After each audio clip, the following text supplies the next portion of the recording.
Hello, everyone, and welcome to day two of Distributed SQL Summit Asia 2022. I'm Amir Banarse, and I lead the field engineering team here in Yugabyte, and I'm based in San Francisco. It's my pleasure to introduce you all today to my good friend Josh Long.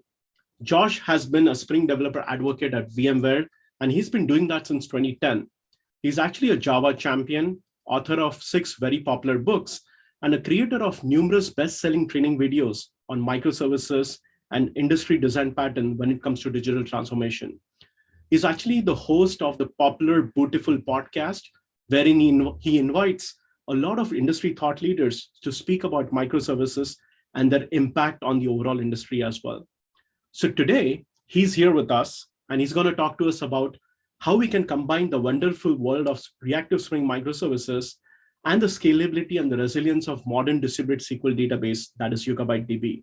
So with that, here's over to you, Josh. Thank you.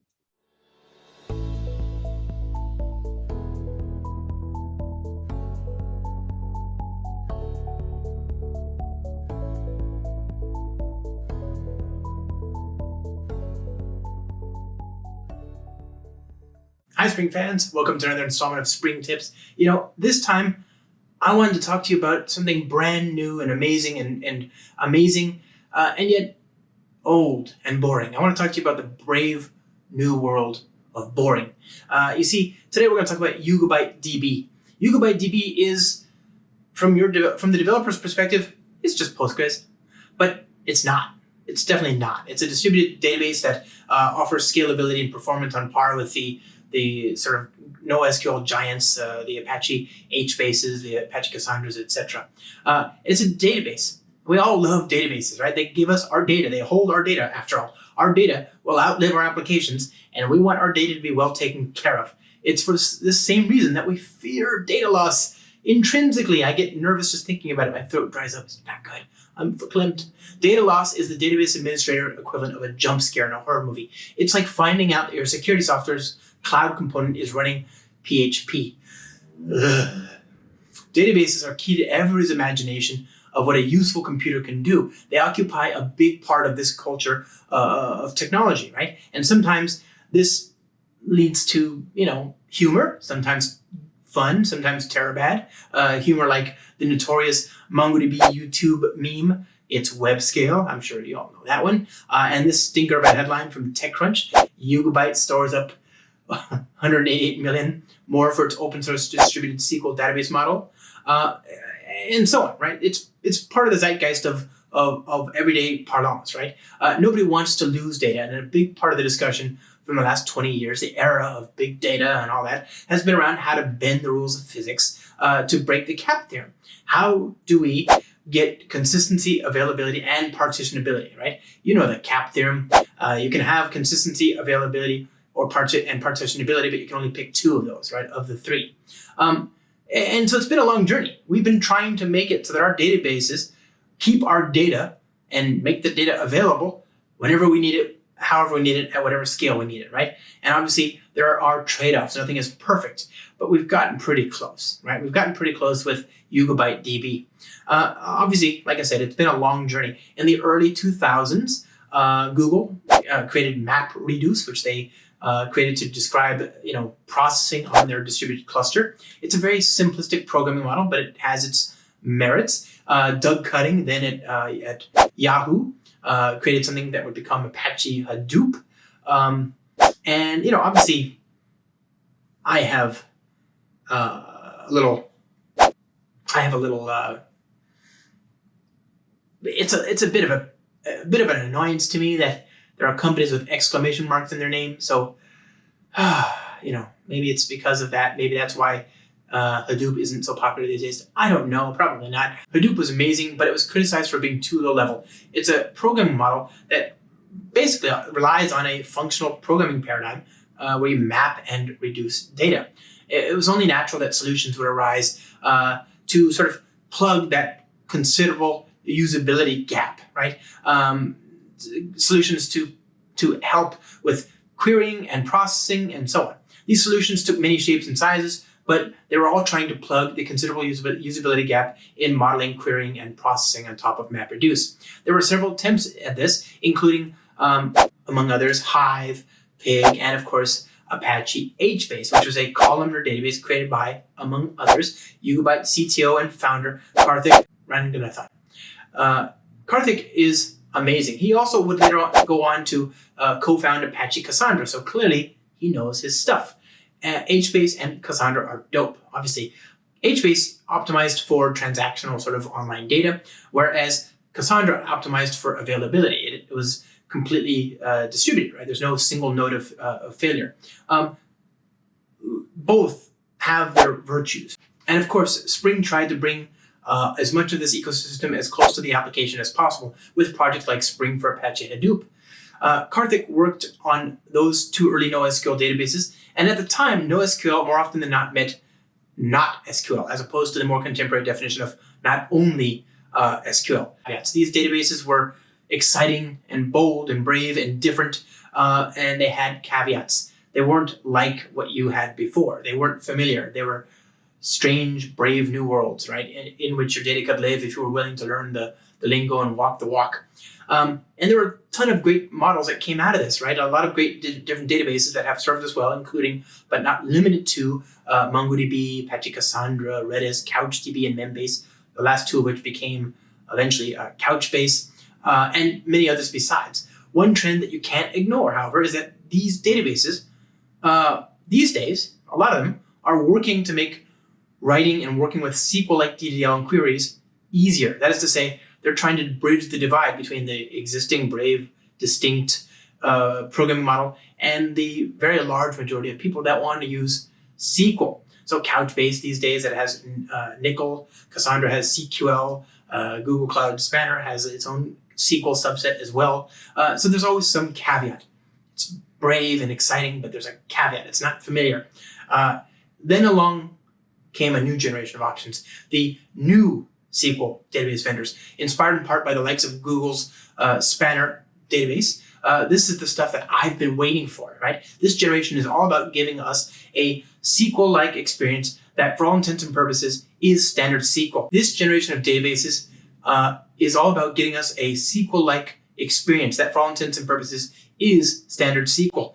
There are a few databases, if any, that offer more and with the right value proposition than Postgres. PostgreSQL is an amazing database. I'm a big believer. I was completely convinced that at some point, Postgres would dominate and take over the market. And, anecdotally, kind of feel like that's happened. I don't really hear as much about MySQL or MariaDB anymore. I know it's certainly still out there, but Postgres has gained a lot of traction. And it's because it works. It's fast, it's scalable, it's got a lot of features, and it's open source, right? So I've always loved Postgres. But, at the end of the day, Postgres is not Apache Cassandra. Cassandra is what you use if you want to scale. HBase is what you use if you want to scale. But if you want the richest domain database, one of the richest databases out there, full stop, you want Postgres. And I've always just thought it's a bit of a pity that these things don't connect. You've got the brave and exciting and bold Apache Cassandra world, and you've got the boring Postgres world. And if I had to pick one database to reach for to include in my application, if I could only pick one, I'd start with Postgres, right? Postgres has always just been amazing. It's boring, but it works, right? So this is where Yugabyte comes in. Yugabyte is a different database because it uses the Postgres front end. It acts and speaks Postgres. It has the same protocol, the same clients, etc. But behind the scenes, it's a distributed database built on a completely different engine. This is a unique and rare opportunity, right?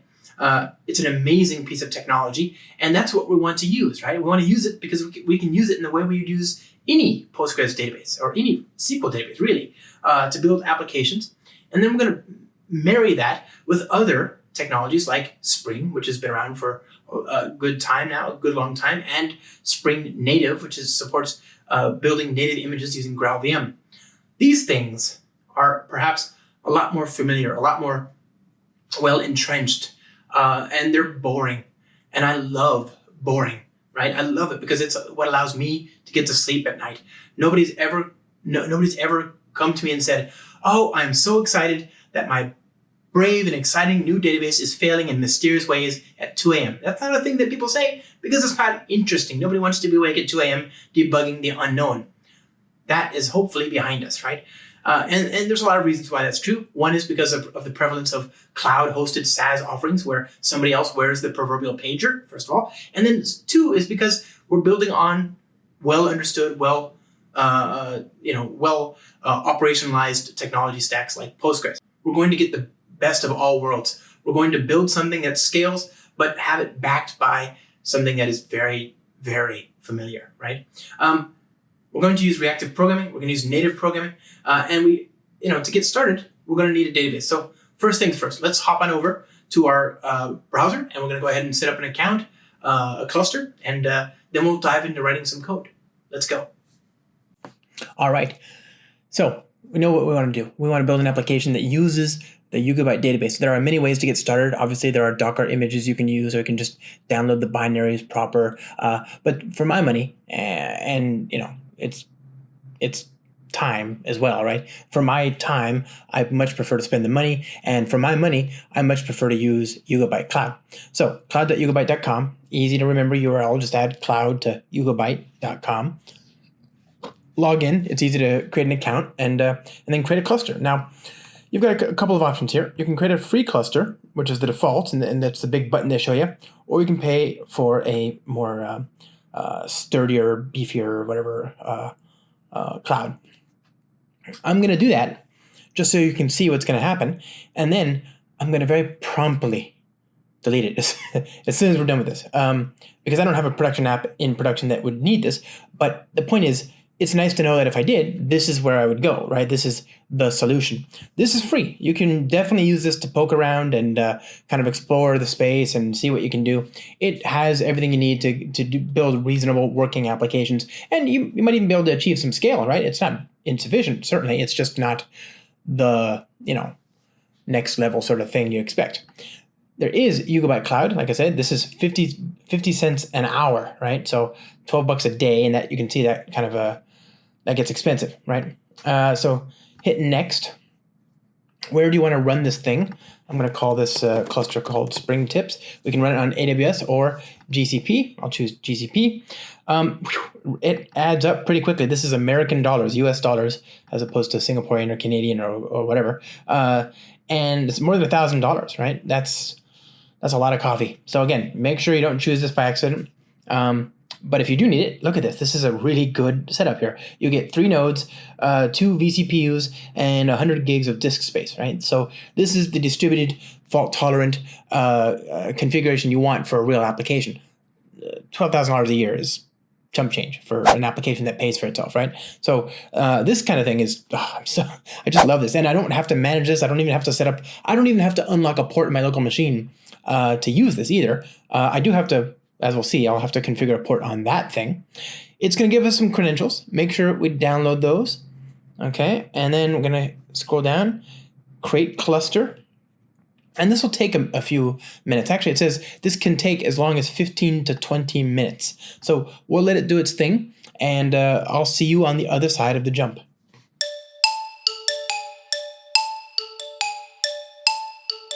Okay, the cluster is ready. We are able to now connect to it, but before we do that, we have to tell it, if we want to test on our local machines anyway, we need to tell it where we're coming from.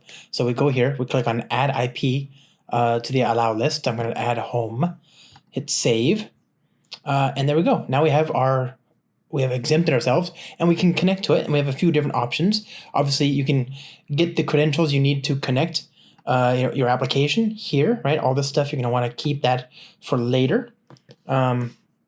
So we go to my little file here that we downloaded, the credentials. We're gonna, let's see, downloads, Spring, where did it go?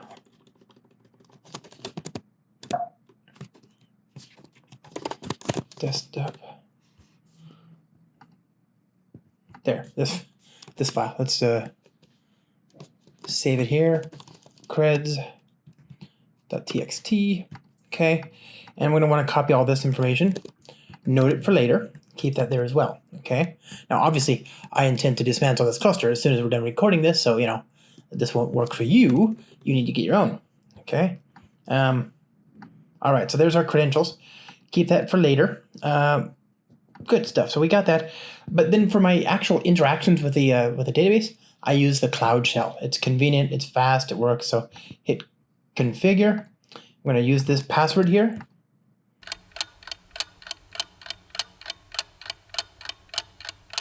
Okay, and it wants the password. I'm going to paste the one that I just copied and pasted from the text file. And there we are. And you can see it's actually just basically a Postgres terminal, right? I can actually use the same meta commands, like \d to list all different tables and all that kind of stuff. So you can see I've got nothing here, right? Did not find any relations. Now we're going to build an application to talk to it. And from here, it couldn't get simpler, right? Couldn't be any simpler. We're going to build an application, as we always do, by going to my second favorite place on the internet, start.spring.io. We're going to call this Yugabyte for the win. We're going to use Java 17. It's the right thing to do in 2022. We're going to bring in the reactive web support. We're going to bring in the Postgres driver. We're going to bring in R2BC, which is a reactive relational database connectivity abstraction. And that's it, I think. Oh, wait, no. One more thing. We want Spring Native to build native applications. Okay, so I've got all this. Quick review. The reactive web support is going to give us support for building reactive web applications in the same way that R2BC gives us support for building reactive SQL-based applications. When I say reactive programming, I'm talking about a style of programming that allows us to better repurpose threads. Because you think about all the things that we have to do in a given computer program, a lot of things we have to do, they have to be done on the CPU. Things like the Fibonacci series and cryptography and any kind of security and math and this kind of stuff tends to be on the CPU or the floating point graphics processor or whatever. But the point is, there are some things that you can run on the CPU that don't actually take advantage of the CPU. So one of those things might be blocking, busy waiting, when you're sitting there on a thread just doing nothing, while loop forever, right? That is keeping a thread which is on a CPU hostage, right? You're not able to use that thread. Nothing else in the system can use it. And so it creates a very inefficient system where you're not sharing the resources of the system, and threads are limited. They're finite, or at least they are for now until Project Loom comes. And then we have two other concerns, right? We have threads. We want to make good use of them. But the way we do that is we use this unified abstraction, the reactive streams specification. It gives us this type called a publisher. Publisher allows us to describe a stream of data. It doesn't matter the size, the cadence, the velocity, the frequency of that data. It allows us to easily describe it using one type. So we're no longer having to spend all this time when you build microservices and all that, adapting one payload, one type of stream of data to another. The life cycle doesn't have to, you don't have to glue these things together because they are the same thing. They're one of a piece, right? They're the same type, and they compose well as a result. So if you want to take data from your database, even a massively distributed, uber scalable database like YugabyteDB, you can, right? If you want to take that data and then send it over WebSockets or send it over Kafka or whatever, you can do that, right? Because they are the same type. They're both publishers. Ultimately, right? Life becomes very easy when you use reactive streams.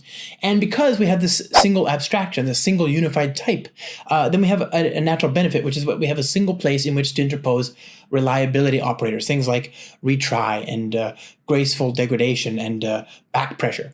Back pressure in the reactive world refers to the idea of handling the situation where one side of the communication exchange is going faster or slower than the other. How do you keep up? How do you contend? How do you push back against the overwhelming torrent of data? All of this is something you will need to take care of when you build your applications, because we want our applications to be worthy of the incredible scale implied by something like YugabyteDB. And finally, with those three benefits, right, you get resource efficiency, you get ease of composition, and you get reliability. With those three benefits, you can write applications that are as efficient as can be on the JRE, on the JVM, and they do the most efficient thing possible. But at some point, you're still stuck with Java, right? Java is awesome. It's what big boy and big girl websites use when they want to scale and meet the demand.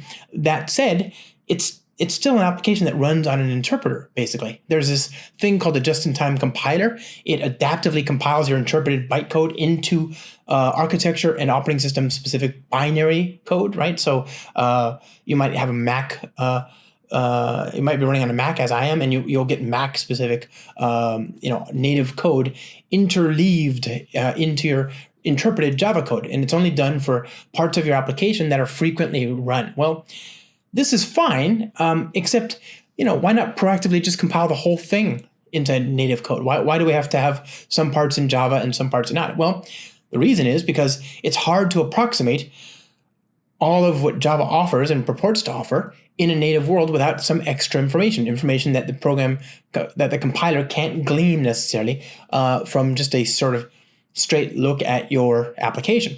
And that's because Java is a very dynamic language. For all of its stodginess, it actually has a lot more in common with the likes of Lua and Perl and Python and JavaScript and what else, right? It's very dynamic. You can write a string, you can load the string into a compiler, create a class file on the disk, load that class into the class loader, reflectively create an instance of that class using reflection, invoke methods on that class using reflection. If you want, you can make an instance of a class that implements that interface that you just created and create a proxy out of it, and then you can have that proxy be serializable, and you can write the bytes to a disk and then load it on some other JVM. And you can do all of this after the JVM has started and the application has started running, right? After all the compiling has long since been completed, you can actually do everything I just described, which is amazing. You can do eval, basically, right? That dynamic behavior is one of the credits to Java's, amazing capabilities, right? It's one of those things that Java does well, and it makes it a very dynamic language and ecosystem and platform. And the Graalvm, the native compiler, it can't see that. It can't see a lot of that dynamic behavior. So you have to give it extra information in the form of hints.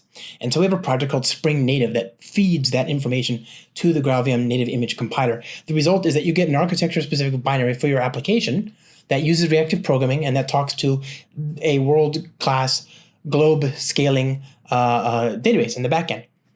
I mean, you're now using the best of the best tools out there, right? You're doing this. You're building an application that is using familiar, tried and true, well understood tools, but you're getting the best world-class kind of performance and scalability and efficiency as a result.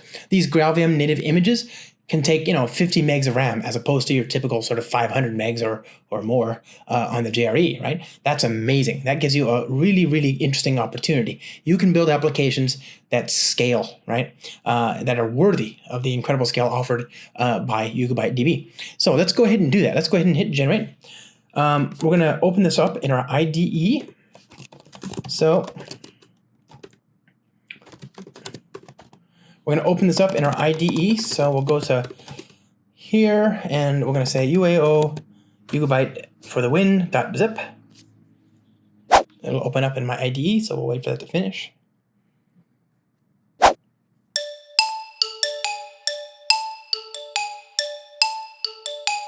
All right, it's finished indexing. It's loaded into the IDE. Let's go ahead and get a feel for the lay of the land. We've got our public static void main entry point. We've got a property file in which we can configure, we can specify the connection information. Now, I'm doing a demo here, friends. Don't do as I do, do as I say. I'm going to use this property file to write down the username, the password, and the host and the port of my database. Naturally, that's a terabad idea, and it makes Spring Security Lead Rob Winch sad. Don't do it. Be the change you want to see in the world. Do the right thing. Externalize your configuration. Look at the 12-factor manifesto. That's only like 12 years old. They got it right. Let's do that. No, and Spring Boot has great support for that. But so that we can kind of see what's what, I'm going to show you everything here. What you do is you have a property like this, okay, spring.rtbc.url. We need to specify that connectivity information. So I'm going to copy all that stuff that I got back from the website here. And we're going to say RTBC PostgreSQL. And I'm going to specify the host, which is this bit right here. And then we want the Yugabyte schema. And then we need to specify a username. And the username is admin.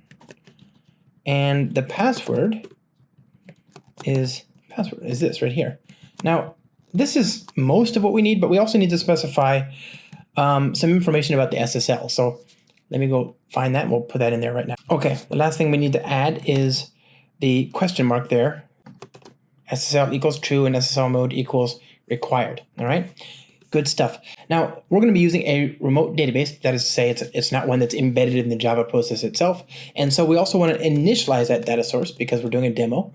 So I'm going to use Spring SQL init mode equals always. That way we can initialize the schema, the DDL. Now I've hard coded all this in my property file. Obviously, that's a terrible idea. You might hard code like the credentials for a local Docker image that everybody on the team uses for development, but for production, you want to override these values. And the easiest way to do that in Spring Boot is to use 12-factor style configuration by externalizing everything into environment variables. So Spring supports this convention where properties that took a period in between the tokens can be separated through with underscores. So this is an underscore here, and that's an underscore, and then the value. So that's an environment variable that you would put in the shell script that runs your application, right? Or you could configure a config map and then load that as an environment, or you could use a config tree. Spring Boot supports that, but either way, you don't want your configuration living in the application proper. I'm doing it, but it's just a demo. So in that spirit, let's just connect. Let's see if everything works. Let's just start the application and see what we get. All right, good. Looks like we're connected. It hasn't done anything. There's nothing here, but there's no exception, no connection exceptions, etc. So we're already off to a good start. Now, what I want to do is I want to write some data to a database. I'm going to create a type here called customer to manage our entity, and we're going to specify that this has a primary key, and we're going to create a repository to manage the tedious, solenoidally boring read, write, update, and delete data management lifecycle. And then we're going to work with that data. We're going to actually write that data to the database here. So I'll create a bean application runner, right? Return args. And here we're going to just inject the repository. We'll say repository that, and we don't want to use a repository. We actually want to use a service, don't we? So we'll say customer service, and we're going to say private final customer repository. All right, and we're going to have a method that we expect will do some things in aggregate. So we want to create a transaction, and for now, let's just keep it simple. What do we say? We just take these names that we've just been given and turn each one into a new customer, like so, and then map each one to the database, like so. Okay. Now, that's going to write the records for us. This is going to be a regular Spring Bean. We're going to use the stereotype service annotation there, and we can inject that, not the repository, into our bean definition. And so we'll say service.reset, and we're just going to provide some names, A, B, C, D, and then we're going to subscribe. So we'll just print out the results as they arrive. Yeah, so here we are. Good stuff. I don't know how to... Yeah, whatever. There's no right way to do that. Okay, so let's just run it and see what that gives us. It's probably going to fail because we haven't initialized the schema, right? Is that true? Looks like it has not failed, which is curious to me. Is something as yet unspecified? Let's see, we added this, so that should be there. We're already in the Cloud Shell. Let's see if that got created. No. Okay, it could not have worked because there's no schema. So therefore, something's amiss. Do we have the right database driver on the class path? It looks like we have both of them. We don't need the JDBC one in this case, so we'll remove that. Let's create a schema file just to make sure that at least gets loaded. Okay. Schema.sql, create table, customer, ID, serial, primary key, name, varchar, 255, not null. Okay. So we go back to our application, restart. Oh, there we go. Look at that. As we were running it, there we go. Transaction could not connect to unresolved. Okay, what is that? That's promising. So this is the host and port, Yugabyte. What's the schema name, I wonder? Yeah, it's called Yugabyte. Looks right. connect.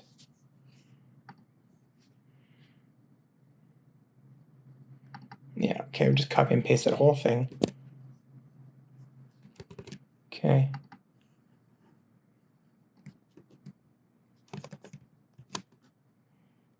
That looks right to me, although it looked right the first time too, if I'm honest, so I'm not sure what the issue is.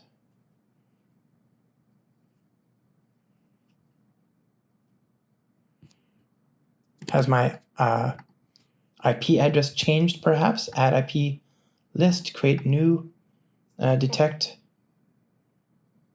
Oh, it has. Ha ha ha. Okay, so we're gonna add this home 2. Okay.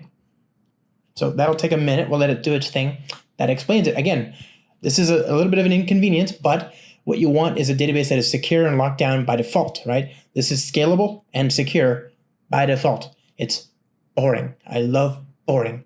Boring allows me to sleep well at night. Boring allows me to know that even if I just do my little thing and just ignore the rest, it'll probably still be okay, right?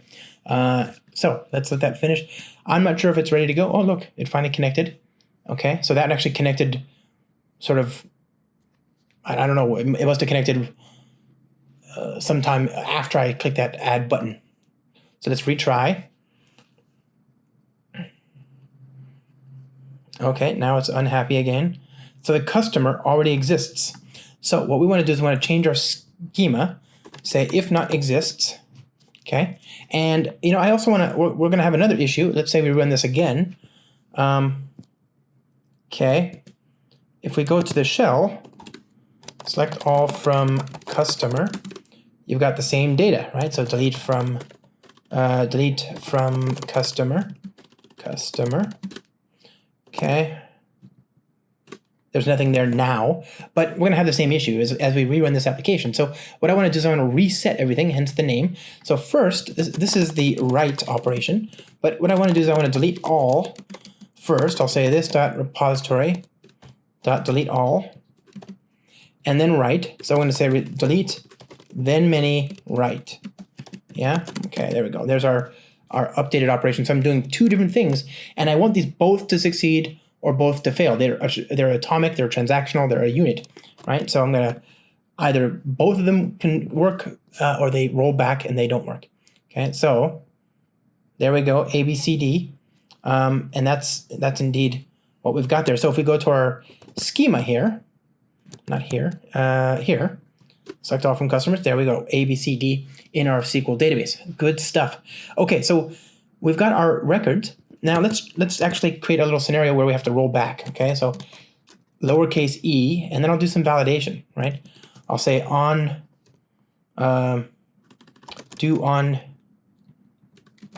next, and I'm going to just have an assertion. I'll say assert is true, c.name.char at is a capital letter. We'll say character dot is uppercase, and then we'll say c.name.char. There you go. So we want this to be the first letter must be uppercase. All right.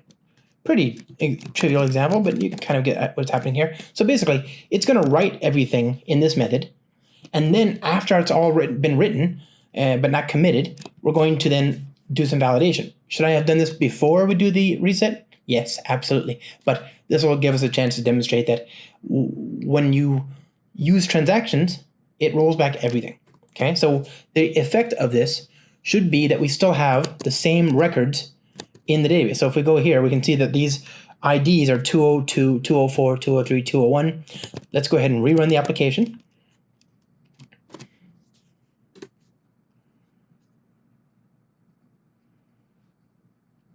Okay, it's thrown an exception.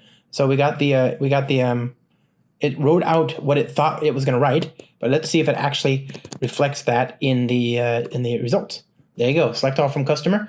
Those records that it thought it was going to write, but then some validation error occurred, never got written. So we still have the same 4, and that delete operation that we thought we did, where we deleted everything, never happened, right? Because it got rolled back. So let's try this again. This time I'll fix my lowercase letter, and I'll try again. So this time I'm expecting to see 5 records with different IDs in the table. All right. So there we are. All the originals are gone and the new data is there. Have you seen this before? Sure you have, right? I mean, this is the support for reactive transaction demarcation, which has been in Spring for years. It's based on transaction demarcation in general, which has been in Spring for, I'm not even kidding, 18 plus years. And by the way, Spring on the 24th of March, which is the day I'm recording this, celebrates it's the 18th birthday since Spring Framework 1.0 came out, right? So to think, I mean, is that right? 2004? Yeah, that's right. 2004. It's a very old, amazing piece of software, and it's had declarative transaction demarcation for a long time. It's just that seeing it with something of the sort that YugabyteDB is, that's kind of interesting because you're not, at least in my mind, maybe you're all, no doubt you're all considerably wiser than I, but in my mind, you don't get to have scale and consistency, that is the cap theorem after all. You have to pick 2. Whereas here, it kind of feels like we're kind of, I don't know, boosting it a little bit, right? I mean, it feels like we're cheating. We're getting most of all 3, right? Which is important. It's nice.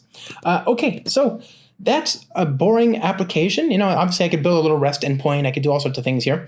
But I'm more interested at this point, now that we've kind of seen that our data model is coherent and that our database is working as we expect, I'm much more interested at this point in getting into production. And these days, as often as not, production is some sort of Kubernetes environment. So, of course, I can use the build pack support in Spring Boot.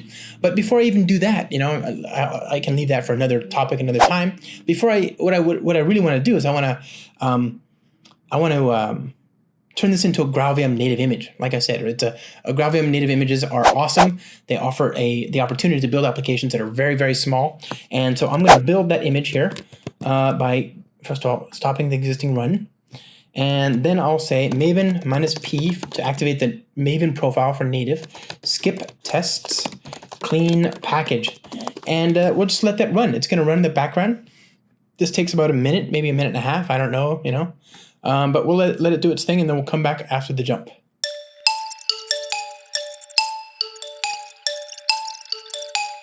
Okay, so it has finished about a minute later. Now we go to the target directory. And you can see we've got our regular jar, right? Java -jar, yugabyte.jar, right? That's the actual application that with which we're familiar, but we've also got this native binary. Look at that, huh? So I hit allow because it made a network connection. Let's Control-C that again. Okay.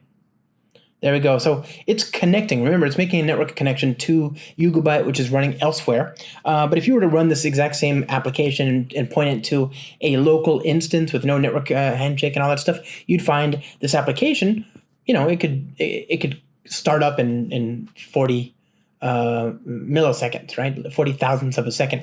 But that's not all. My favorite part about this is it's also much more memory efficient. So pgrep, I was about to say pgres, I don't know what that is, but I'm thinking of Postgres and something like that. Okay, so pgrep Yugabyte. Okay, there's my PID, my process identifier. So I'll use my little shell script here to measure memory footprint. RSS by pid.sh. There we are. All right, so it's 95 megs to run this application, which has an embedded web server. It has the whole JRE, or at least everything it needs to run, the whole JRE. It has, the connection, the driver, all that stuff. 95 megs, right? That's awesome. That's awesome. So now I can take this, I can easily put it into a Docker container using, just the most trivial of Docker files. You don't need to download a JRE after all. It's just a native binary. You can actually, and there's actually a Graalvm GitHub action that you can use so that you can just do cross build. You can cross compile for Mac, Windows, Linux, whatever. Obviously, these days, more often than not, production is a container on a Linux, host, right? So you really only need Linux for your production builds. But the point is, you can test that everything's working as you expect on your Mac by using this support that I just showed you. All right, my friends. So with that, we have looked at the, thrilling, brave new world of boring. Right? We've looked at things that should seem and are very, very familiar and old, right? Nothing here you haven't seen before if you've been paying attention, certainly. And yet somehow it's not at all like what you've seen before. It's a completely different thing. And I love it. Here's to the brave new world of boring. Thank you so much for your time. Hope you got something out of it. And as always, see you next time.